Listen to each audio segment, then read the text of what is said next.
As palavras têm poder? Entenda uma das maiores heresias pentecostais e descubra o que a Bíblia realmente diz. Com certeza vocês já ouviram algo do tipo: as suas palavras têm poder, dita em muitas igrejas e por muitos pseudo-pregadores por aí. Isso se valendo de textos bíblicos mal interpretados e tirados do seu contexto, como por exemplo o mais famoso, Provérbios capítulo 18, versículo 21.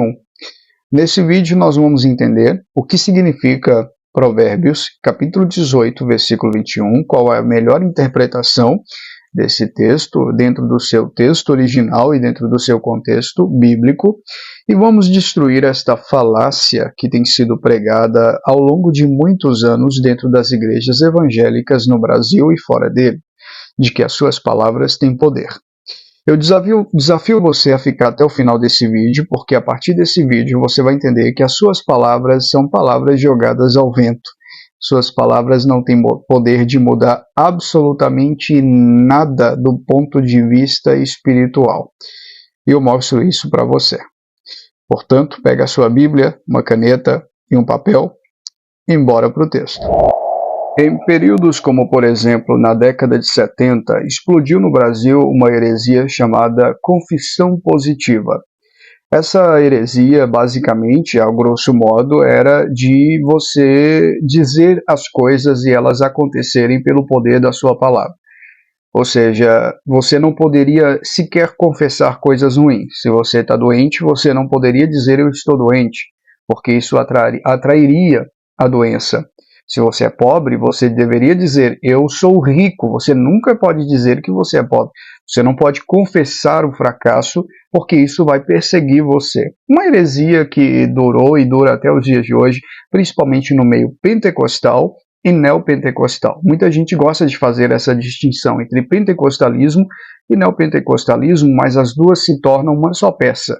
As duas se tornam uma só coisa, porque o pentecostalismo, o neopentecostalismo, veio do pentecostalismo, e o pentecostalismo bebeu e bebe ainda de muitas heresias, como por exemplo desse livro, publicado em 1976, chamado A Poder em Suas Palavras. Aqui no Brasil foi publicado pela editora Vida.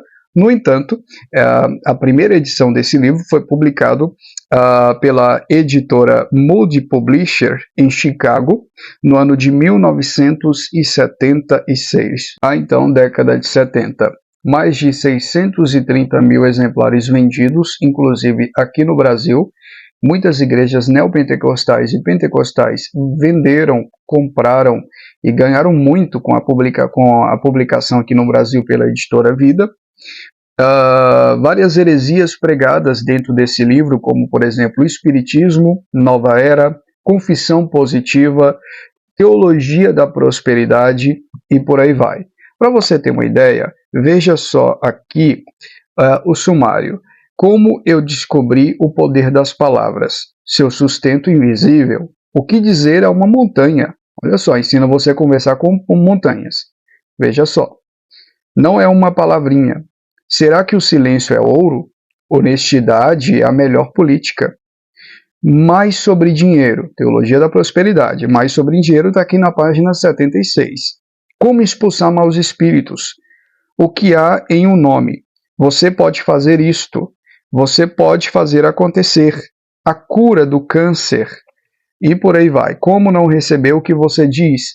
E por aí vai. Tudo isso publicado em um pequeno livro como esse, que com certeza você deve ter adquirido, você que é um cristão aí há mais de 30 a 40 anos, infelizmente.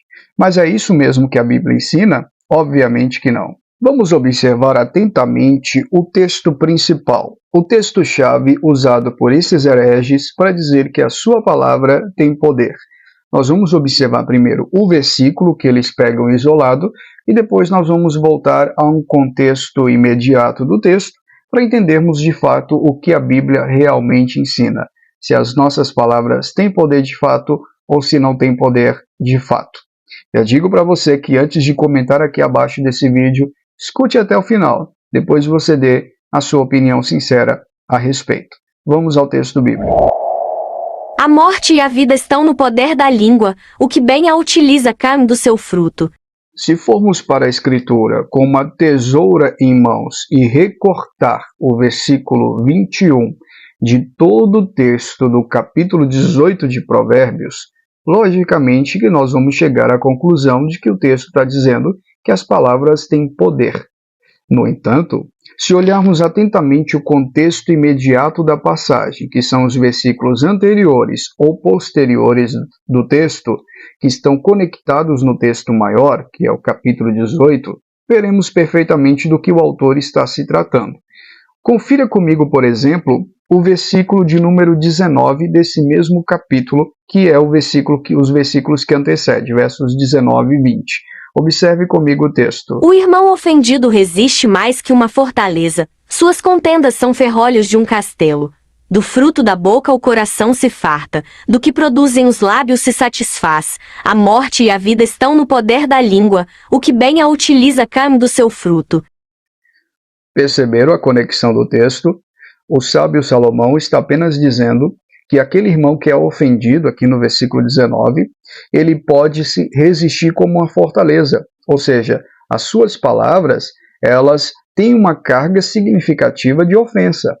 Eu posso dizer que alguém é feio, e se eu falar isso, alguém vai ficar ressentido, alguém vai ficar comovido, alguém vai ficar sentido com essa palavra que eu disse.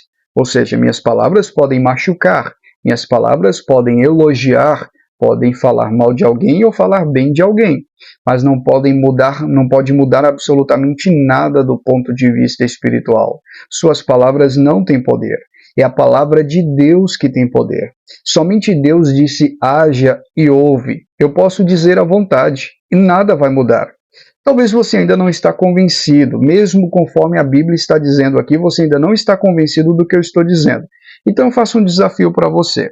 Você vai pegar o seu celular, vai filmar o seu cachorrinho, o seu pet, o seu cãozinho, ao invés de dizer au, dizer bom dia, amanhã pela manhã. Você vai postar e me marcar, e eu vou entender. Você vai decretar. Ao invés de você dizer au, au, você vai dizer bom dia.